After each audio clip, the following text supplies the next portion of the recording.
5 graus.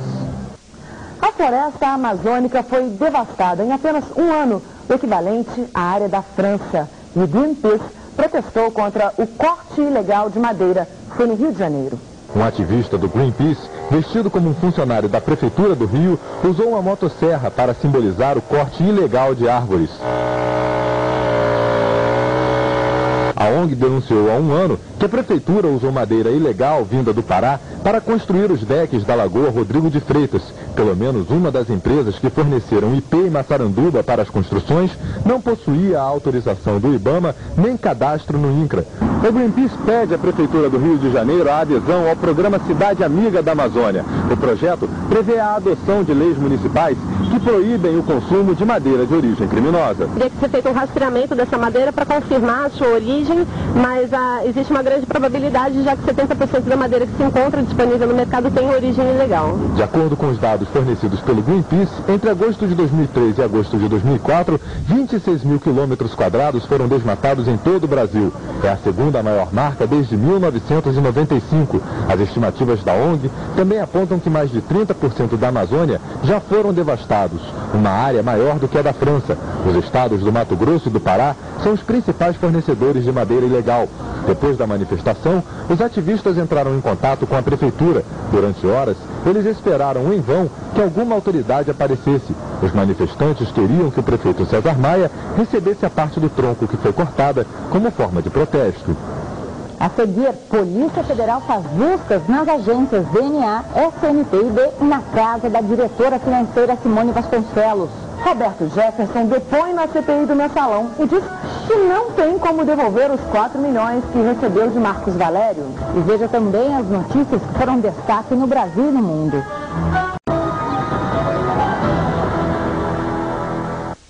Os deputados do PT envolvidos com saques em dinheiro nas contas de Marcos Valério começaram hoje a se justificar ao partido. Até agora, as explicações têm sido na base do "eu fiz porque todo mundo faz".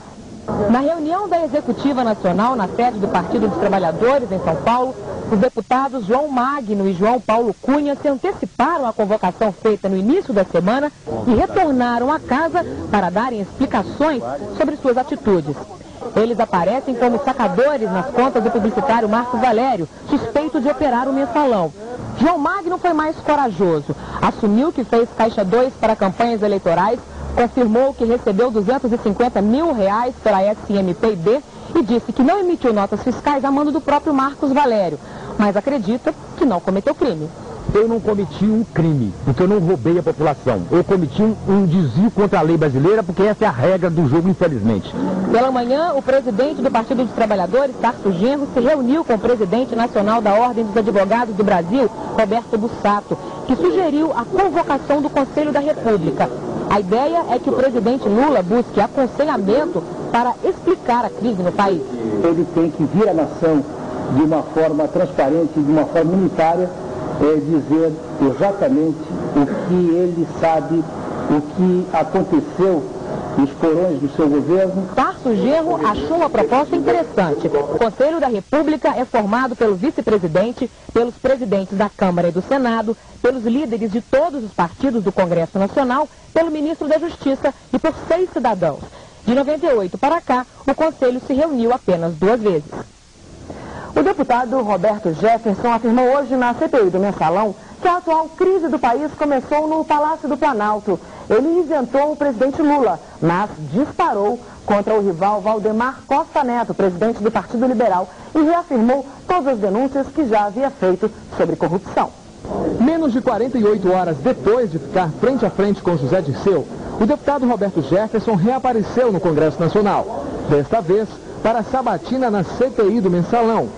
Com o mesmo estilo teatral, Jefferson reafirmou ter recebido 4 milhões de reais do PT, guardado o dinheiro no cofre e depois repartido entre aliados em sufoco com campanhas eleitorais.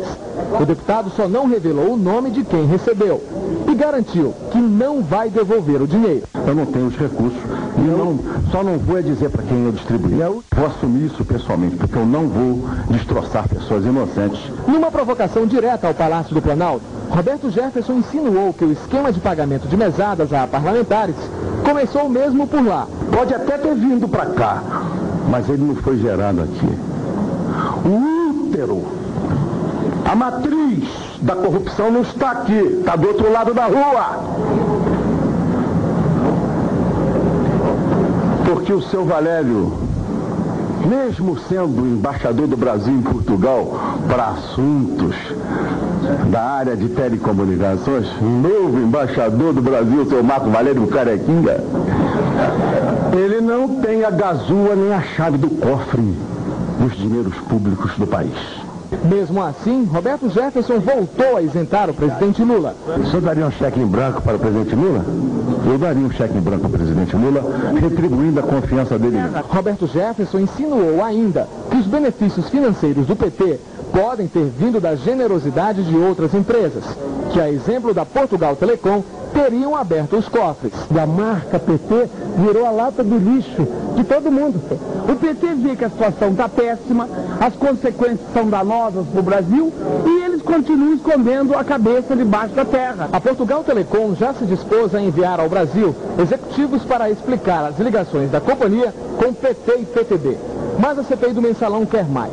Vai propor a convocação de dirigentes do Banco Rural, BMG, Banco do Brasil e até dos fundos de pensão, que ao longo das investigações aparecem como as supostas fontes de receita do partido do governo e aliados. Durante o depoimento à CPI do Mensalão, Roberto Jefferson disparou munição contra o ex-deputado Valdemar Costa Neto, presidente do PL, comparando-o ao publicitário Duda Mendonça. Vejo que o deputado Valdemar Costa Neto, o ex-deputado, tem uma coisa muito similar ao Duda Mendonça. O Duda Mendonça gosta de briga de galo. E o Valdemar, na briga de bala, pode ser chamado de galo mutuca. É corredor. Bastou a dona Simone dizer que ele recebeu 10 milhões e 800, que ele botou 10 reais no viado e correu. Apesar da aparente tranquilidade, Roberto Jefferson perdeu a compostura quando o senador Eduardo Suplicy entregou a ele um recorte de jornal narrando um encontro entre o ex-presidente do PTB e o ex-diretor de contratação dos Correios, Maurício Marinho. Nervoso, Jefferson rasgou o papel. Da Câmara, presidente, deputado Roberto Jefferson, Vossa Excelência não tem autoridade para o documento que foi encaminhado à presidência, rasgar o documento aqui na mesa. Encaminhado à mesa. Vossa Excelência E também à mesa. não tem autoridade Com atenção. para receber um documento que foi encaminhado à mesa e rasgar esse documento. Quanto ao seu futuro na política e um final para toda a crise, Roberto Jefferson deu uma dica. O meu destino está na mão do presidente do PT. O ministro Valfrido tem conversado com o deputado, com o ex-ministro Tarso Genro. Se nós acertarmos os caixas de nosso partido, e serve isso tudo aqui, penso até que se ele fizer isso com os outros partidos, o PL e o PP, acabou a confusão. A CPI dos Correios ouviu o policial Davi Rodrigues Alves, o segundo maior sacador das contas do publicitário. E uma comissão de parlamentares pode ir a Portugal investigar a denúncia de que Marcos Valério teria pedido dinheiro a uma empresa portuguesa em nome do governo brasileiro. A história de que Marcos Valério foi a Portugal como consultor do presidente Lula deve render uma viagem ao país ibérico para averiguar o caso. A CPI já aprovou o pedido, mas o relator vai tentar trocar a ida até lá por um ofício passado por fax ou e-mail pedindo informações. É tão seguro quanto e muito mais barato. Os parlamentares também já aprovaram as convocações para a semana que vem. Os dias ainda não foram definidos, mas já estão certos os depoimentos de Cristiano Paz, sócio da SMPIB, e Zilmar Fernandes, sócia de Duda Mendonça, publicitário responsável pela campanha do presidente Lula. Zilmar recebeu 15 milhões e meio das empresas de Marcos Valério. O depoimento do policial Davi Rodrigues foi encarado pela comissão como o primeiro a ser totalmente verdadeiro. Ele afirmou que cobrava entre 50 e 100 reais da SMPIB para buscar dinheiro no Banco Rural, utilizando-se do fato de ser policial, para entrar e sair do banco armado. Foram mais de 6 milhões de reais ao todo. Boa parte era entregue a Simone Vasconcelos, diretora financeira.